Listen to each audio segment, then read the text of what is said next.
Hey everyone, Paul Bertorelli reporting. By now on AvWeb and elsewhere, I'm sure you've seen the final report on an accident that sent shockwaves through general aviation and especially the airshow and warbird communities.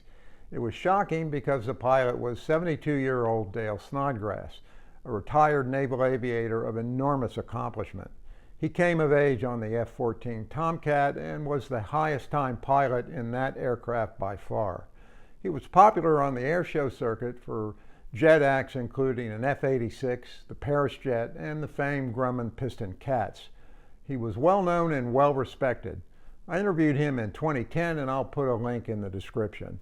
As such things go, this crash was a simple finding. The pilot took off in a turbine-powered tandem single with the control lock in place, and apparently without having performed a standard flight control check.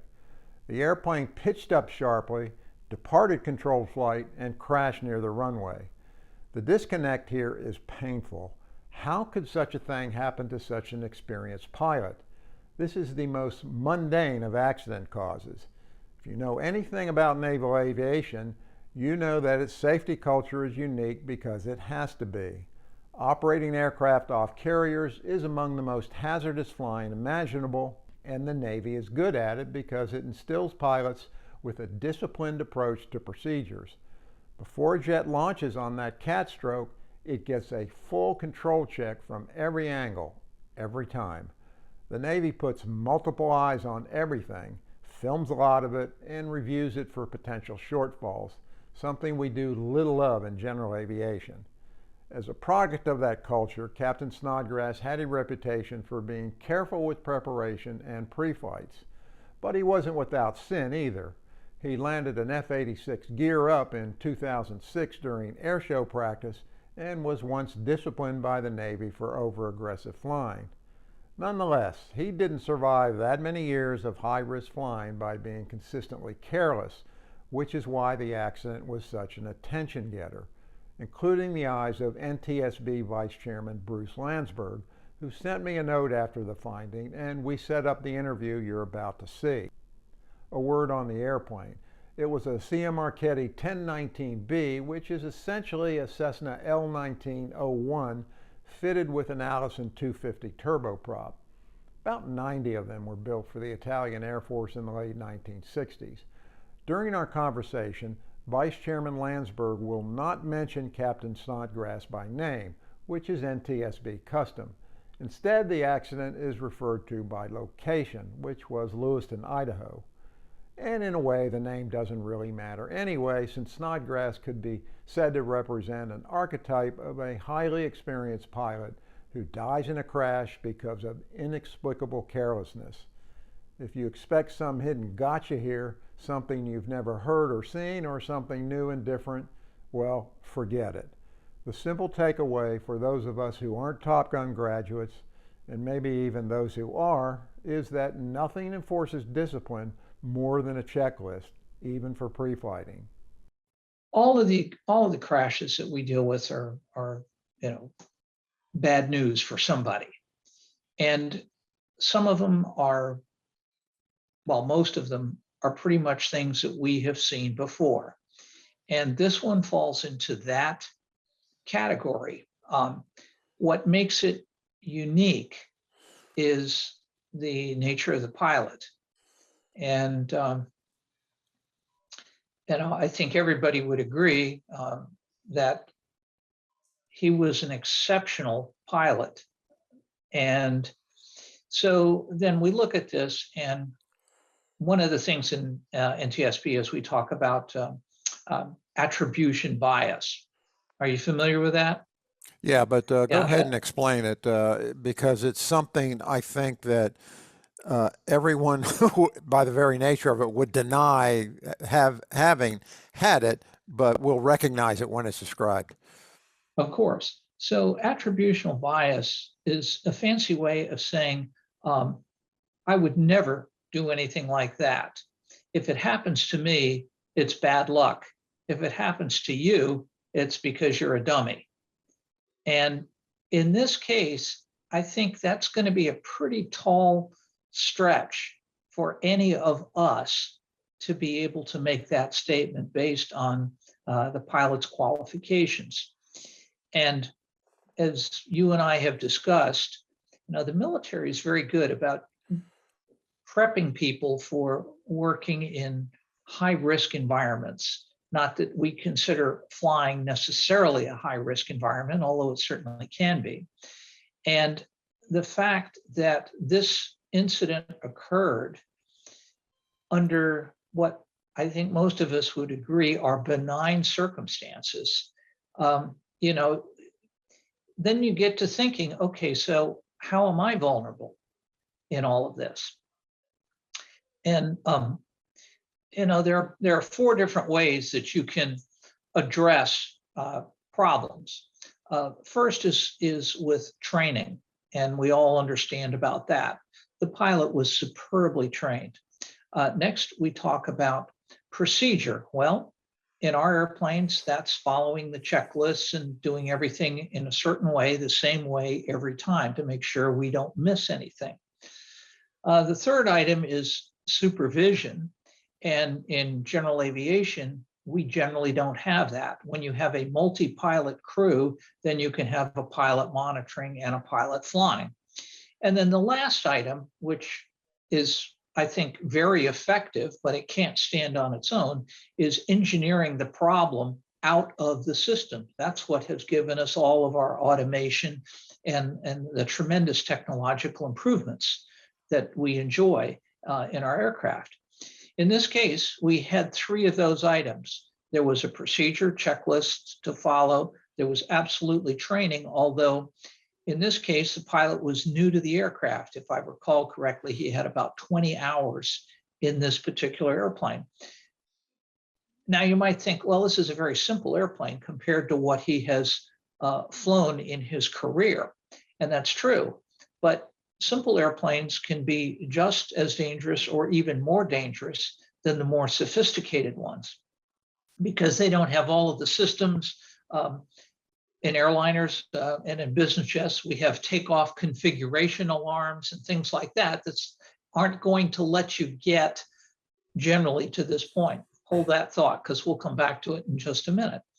So then, as I say, that brings us to the engineering side of things and how the control lock in this aircraft was designed. So when we get into actually looking at the case and at the wreckage, our investigators, one of the biggest challenges that they always face is not jumping to conclusions, because it's very, very easy to say, oh yeah, I've seen this before. I know what happened. That's not how we like to conduct investigations, because oftentimes you're going to miss something that's going to make the outcome completely different than the path that you started down. So here, our people started looking at things. We have video, which made it much easier for us to see what was going on with the aircraft. And it was fortunately high definition. So we could look very closely at the control surfaces and the lack of movement or almost lack of movement throughout the crash sequence. So that gives you a pretty good idea that something's wrong with the flight controls. So then the next step is, well, did the flight controls themselves malfunction? Well, one of the things that our investigators will look at is the continuity of the flight controls. And one thing that helped tremendously in the investigation was the fact that the aircraft didn't burn. So that gives us a lot more to be able to work with. So they were able to establish the continuity of flight controls.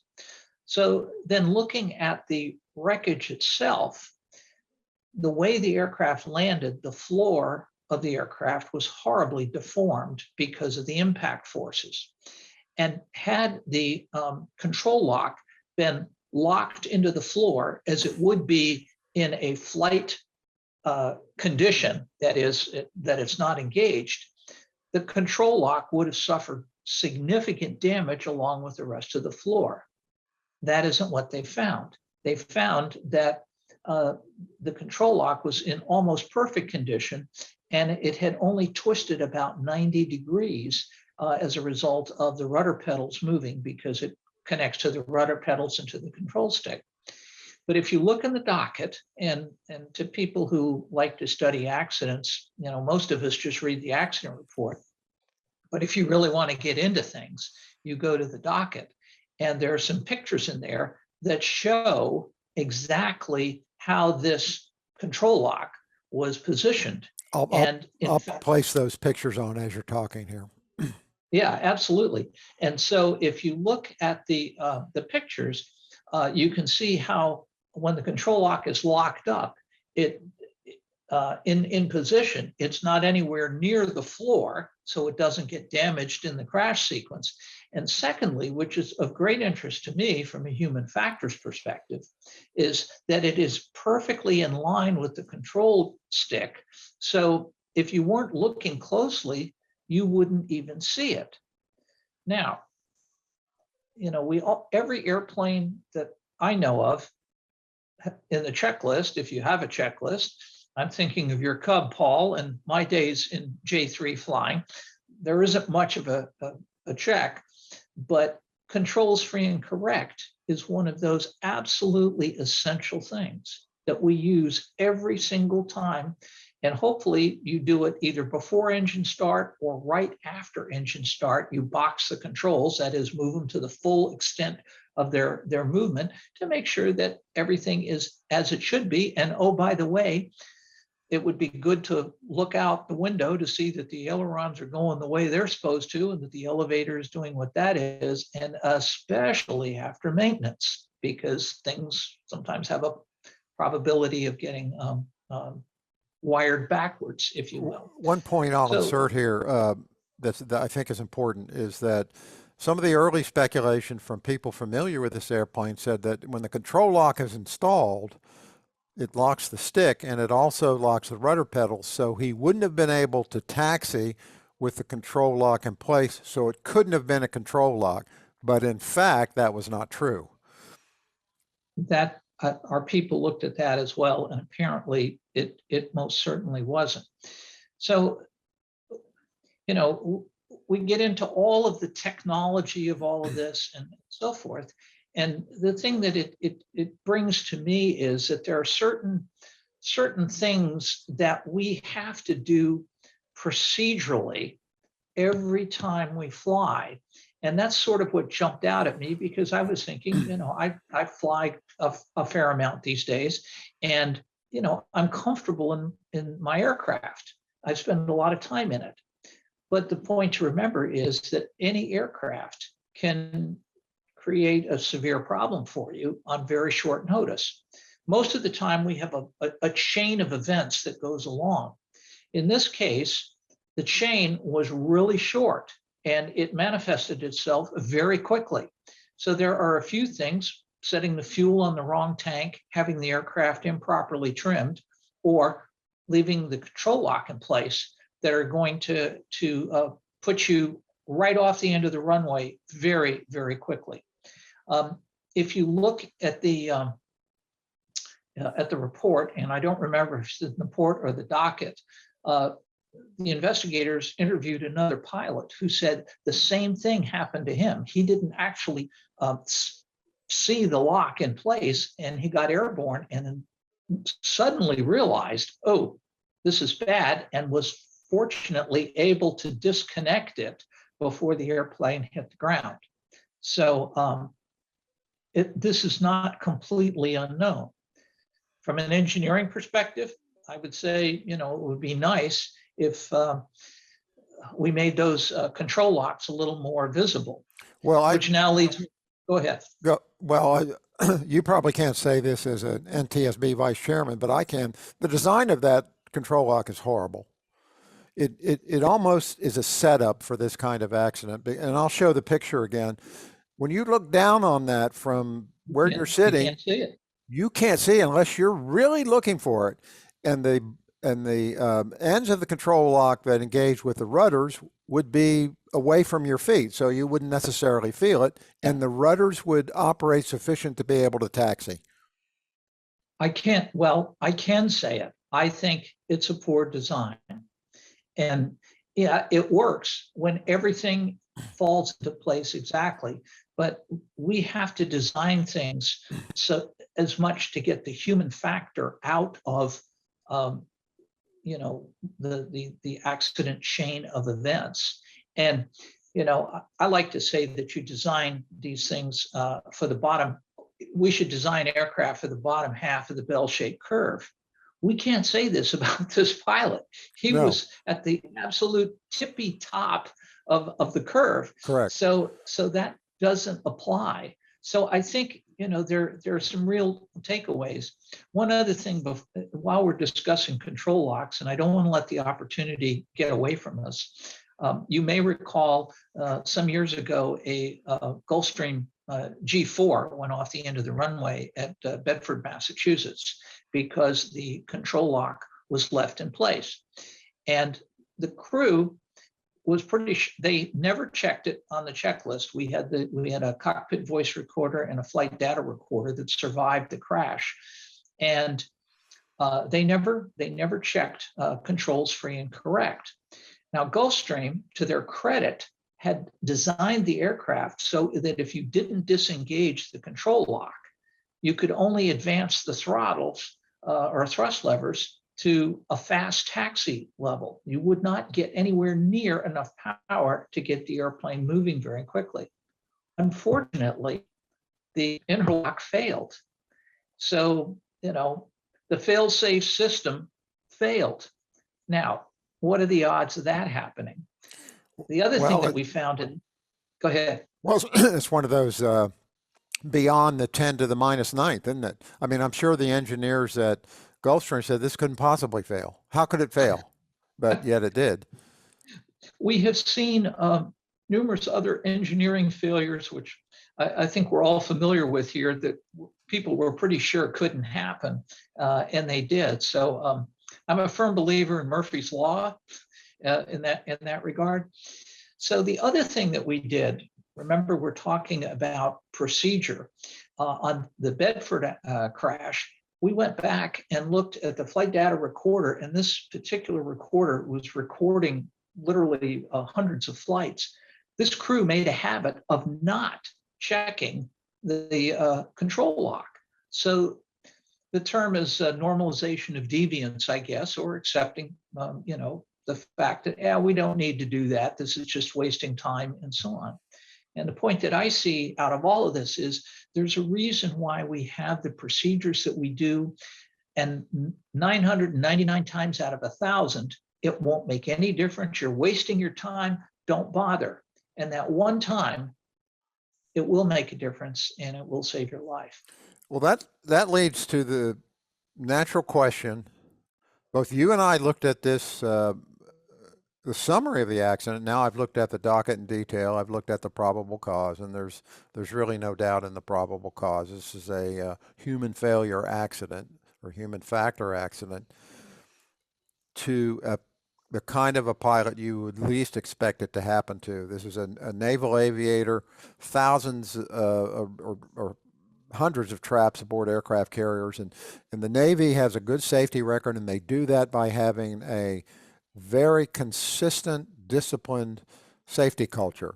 So this guy would be the last person you would expect to have this happen to, but it did happen to him. So where do we go from there in really inculcating the idea that the basic safety checks that you do, part of the pre-flight, part of the run-up, wherever you do it, also always has to include that control check? Because I'm sure in my aviation career, I've taken off without a control check. I'm sure I have. I can't remember it specifically, but it's the kind of thing that should be such a basic survival instinct. How do you build it in? Yeah, I think none of us want to besmirch the memory of the pilot here, and as you know, we don't mention the pilots by name because we don't want to ascribe any more value to one person or another. All life to us is important. But I think the takeaway for me, and it also reminds me a little bit of the Scott Crossfield crash, involving thunderstorms. And of course, Scott Crossfield was in that top 0.05% of aviators, and he crashed into a thunderstorm in his 210. And what the last act that these pilots did serve as an accolade, if you want to look at it that way, of reminding the rest of us in the lower 99% of the bell curve that it can happen, and there's a reason why things are set up the way they are. And people who don't study this as much as you and I have, and the way NTSB does, I don't think have a full appreciation for that. We see it on a regular basis, and you say, gosh, how did this happen? And how could this person have done this?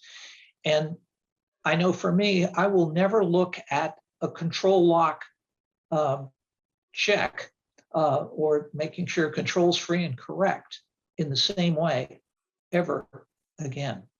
Well, that may be the lasting positive legacy of this accident. If people remember the details of this accident, and the details here are minimal. They are absolutely minimal. This is not a complicated situation here. It's a very simple situation, involved a badly designed control lock that was easy to miss. So if you remember that much, perhaps that will jog your memory to check for control locks and remove them, and then do the control check anyway. But you just reminded me of something else.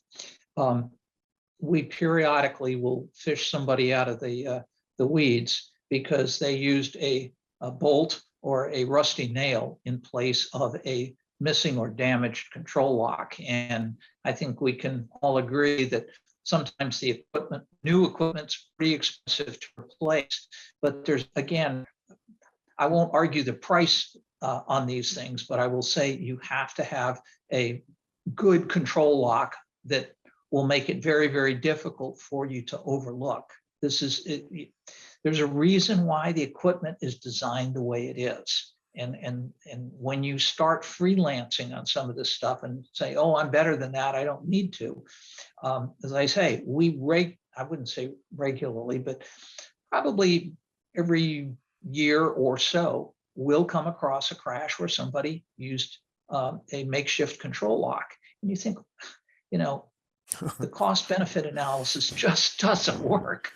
Well, that's aviation for you. I mean, I will admit, I'm very discouraged by the details of this accident and others, because this is not something that hasn't happened before. We've addressed this. I mean, I've been writing about safety things for 35 years. We've covered this ground before, and numerous times. There's nothing particularly inventive in any of the accidents I'm seeing that, oh, there's one we haven't seen before. We've seen just about everything before. And this is just another version of that. Perhaps you can encourage me.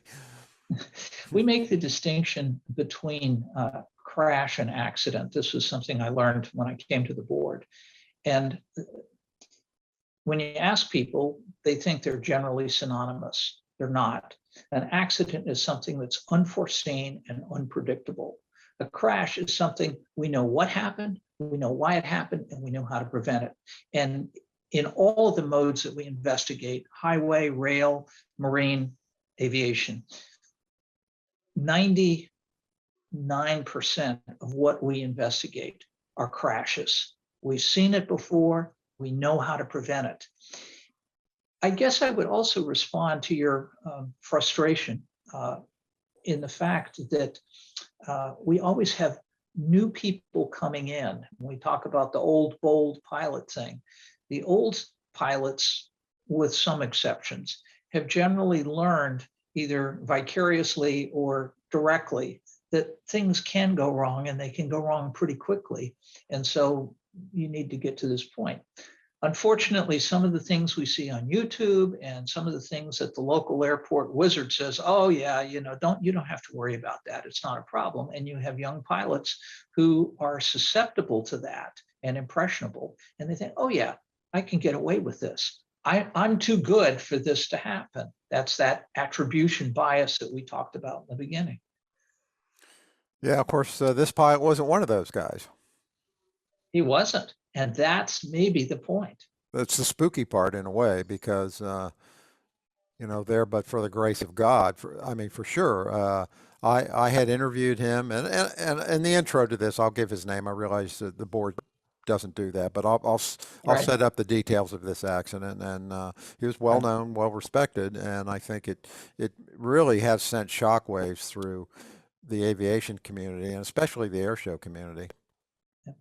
If we can, take a massive pile of lemons here and turn it into lemonade, I would say the message is there's a reason why we train, one, two, why we have procedure and we have to follow it. And unfortunately, the engineering on the aircraft that we choose to fly is pretty much baked into it. So when you take it, it's your baby.